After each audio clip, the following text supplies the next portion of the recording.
হংকংয়ের বিপক্ষে আগামী ম্যাচের আগে এবার আইসিসির কাছ থেকে দারুণ এক সুখবর পেলেন লিটন মুস্তাফিজ সহ একাধিক টাইগার ক্রিকেটার। টুর্নামেন্টের আগে বড় প্রমোশন পেতে যাচ্ছে তারা, এমনকি সেই তালিকায় পেছনে পড়েছে শুভমান গিল, কুইন্টন ডি ককের মতো ব্যাটাররা হংকং ম্যাচের আগে। তবে কি এমন সুখবর পেল লিটন মুস্তাফিজরা, সেটাই জানবো রিপোর্ট। আগামীকাল মাঠে নামবে বাংলাদেশ ক্রিকেট দল। হংকংয়ের বিপক্ষে ম্যাচ দিয়ে শুরু করবে এবারের এশিয়া কাপ মিশন। সেই গুরুত্বপূর্ণ ম্যাচের আগে মন ভালো করার মতো সংবাদ পৌঁছে গেল বাংলাদেশ শিবিরে থাকা ক্রিকেটারদের মাঝে।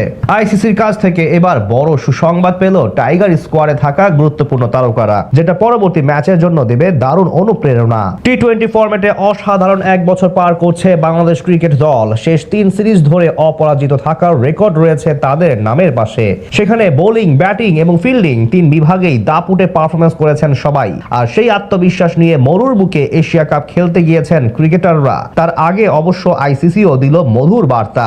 বিশেষ করে দলে থাকা 2 গুরুত্বপূর্ণ সদস্য লিটন কুমার দাস এবং মুস্তাফিজুর রহমানের জন্য এসেছে মন ভালো করার মতো সংবাদ। এবার টুর্নামেন্টের জন্য বাংলাদেশের স্কোয়াড সাজানো হয়েছে তরুণ ও অভিজ্ঞতার মিশ্রণে। সেখানে ব্যাটিং অর্ডারে সবচেয়ে বড় তারকা লিটন দাস। ব্যাট হাতে অফ ফর্ম কাটিয়ে নিজের চেনা ছন্দে ফিরে এসেছেন এই উইকেট কিপার ব্যাটসম্যান। শেষ 3 সিরিজের 2টিতেই সেরা খেলোয়াড় হিসেবে নির্বাচিত হয়েছেন তিনি। সেই ধারাবাহিকতার পুরস্কার এবার হাতে নাতে পেলেন টাইগার অধিনায়ক। সদ্য ঘোষিত আইসিসি টি-20 ব্যাটিং র্যাঙ্কিং এ একেবারে 6 ধাপ এগিয়েছেন লিটন। পেছনে ফেলেছেন শুভমান গিল, সাইম আইয়ুব, লিয়াম লিভিংস্টন ও কুইন্টন ডি ককের মতো বিশ্বমানের ব্যাটারদের। হংকংয়ের বিপক্ষে মাঠে নামার একদিন আগে এমনই সুখবর পেলেন বাংলাদেশ অধিনায়ক। নেদারল্যান্ডসের বিপক্ষে সবশেষ সিরিজে ব্যাট হাতে দারুণ করেছিলেন তিনি। 3 ম্যাচের 2টিতে খেলেছিলেন 50 রানের ইনিংস। লিটনের মতোই আইসিসির কাছ থেকে প্রমোশন পেয়েছেন জাকের আলী অনেক। 3 ধাপ এগিয়ে 60 নম্বরে অবস্থান করছেন টাইগার পাওয়ার হিটার।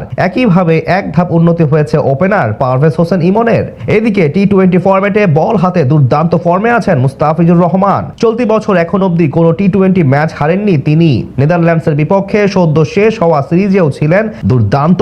তাছাড়া এশিয়া কাপে বাংলাদেশ দলকে ভালো করতে হলে সামনে থেকে নেতৃত্ব দিতে হবে কাটার মাস্টারকে। তার আগে তিনিও সুখবর পেলেন আইসিসির কাছ থেকে।